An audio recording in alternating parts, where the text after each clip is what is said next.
A number of socialists have latterly launched a regular crusade against what they call the principle of authority. It suffices to tell them that this or that act is authoritarian for it to be condemned. This summary mode of procedure is being abused to such an extent that it has become necessary to look into the matter somewhat more closely. Authority, in the sense in which the word is used here, means the imposition of the will of another upon ours. On the other hand, authority presupposes subordination. Now, since these two words sound bad, and the relationship which they represent is disagreeable to the subordinated party, the question is to ascertain whether there is any way of dispensing with it, whether, given the conditions of present-day society, we could not create another social system, in which this authority would be given no scope any longer, and would consequently have to disappear. On examining the economic, industrial, and agricultural conditions which form the basis of present-day bourgeois society, we find that they tend more and more to replace isolated action by combined action of individuals. Modern industry, with its big factories and mills, where hundreds of workers supervise complicated machines driven by steam, has superseded the small workshops of the separate producers. The carriages and wagons of the highways have become substituted by railway trains, just as the small schooners and sailing feluccas have been by steamboats. Even agriculture falls increasingly under the dominion of the machine and of steam, which slowly but relentlessly put in the place of the small proprietors big capitalists, who with the aid of hired workers cultivate vast stretches of land. Everywhere combined action, the complication of processes dependent upon each other, displaces independent action by individuals. But whoever mentions combined action speaks of organization. Now, is it possible to have organization without authority? Supposing a social revolution dethroned the capitalists, who now exercise their authority over the production and circulation of wealth. Supposing, to adopt entirely the point of view of the anti-authoritarians, that the land and the instruments of labor had become the collective property of the workers who use them. Will authority have disappeared, or will it only have changed its form? Let us see. Let us take by way of example a cotton spinning mill.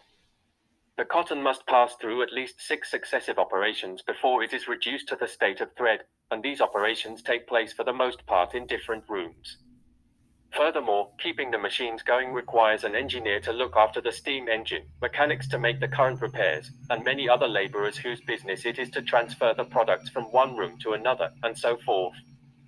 All these workers, men, women, and children, are obliged to begin and finish their work at the hours fixed by the authority of the steam, which cares nothing for individual autonomy.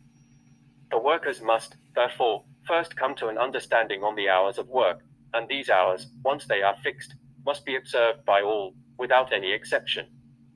Thereafter particular questions arise in each room and at every moment concerning the mode of production, distribution of material, etc., which must be settled by decision of a delegate placed at the head of each branch of labor or, if possible, by a majority vote.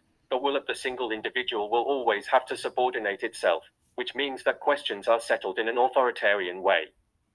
The automatic machinery of the big factory is much more despotic than the small capitalists who employ workers ever have been. At least with regard to the hours of work, one may write upon the portals of these factories: Lasciate ogni autonomia, voce entret. Leave, ye that enter in, all autonomy behind. If man, by dint of his knowledge and inventive genius, has subdued the forces of nature, the latter avenge themselves upon him by subjecting him, in so far as he employs them, to a veritable despotism independent of all social organization. Wanting to abolish authority in large-scale industry is tantamount to wanting to abolish industry itself, to destroy the power loom in order to return to the spinning wheel. Let us take another example, the railway. Here too the cooperation of an infinite number of individuals is absolutely necessary, and this cooperation must be practiced during precisely fixed hours so that no accidents may happen. Here, too, the first condition of the job is a dominant will that settles all subordinate questions, whether this will is represented by a single delegate or a committee charged with the execution of the resolutions of the majority of persona interested. In either case, there is a very pronounced authority. Moreover, what would happen to the first train dispatched if the authority of the railway employees over the honorable passengers were abolished? But the necessity of authority, and of imperious authority at that, will nowhere be found more evident than on board a ship on the high seas. There, in time of danger, the lives of all depend on the instantaneous and absolute obedience of all to the will of one.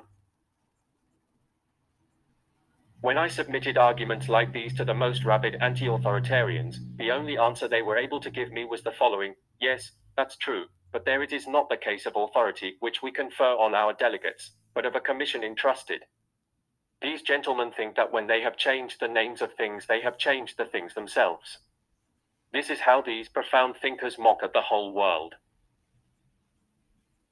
We have thus seen that, on the one hand, a certain authority, no matter how delegated, and, on the other hand, a certain subordination, are things which, independently of all social organization, are imposed upon us together with the material conditions under which we produce and make products circulate.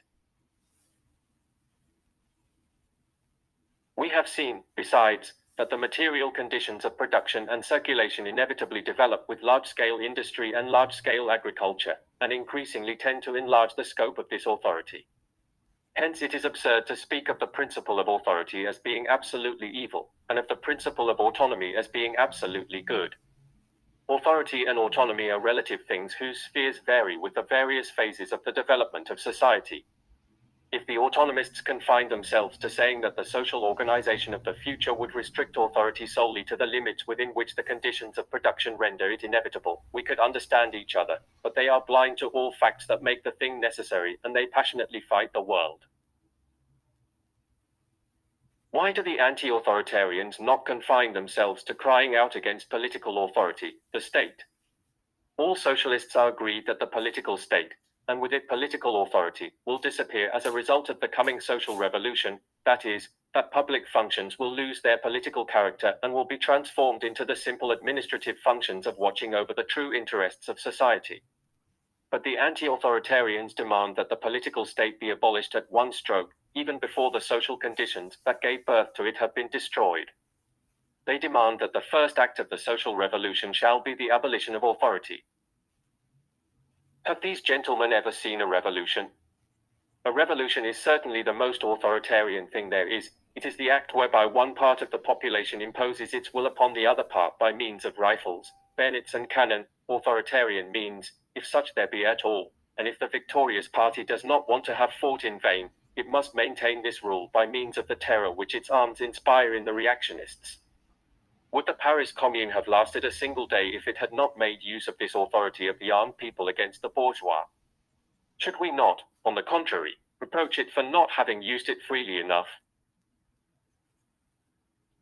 Therefore, either one of two things: either the anti-authoritarians don't know what they're talking about, in which case they are creating nothing but confusion, or they do know, and in that case they are betraying the movement of the proletariat. In either case, they serve the reaction.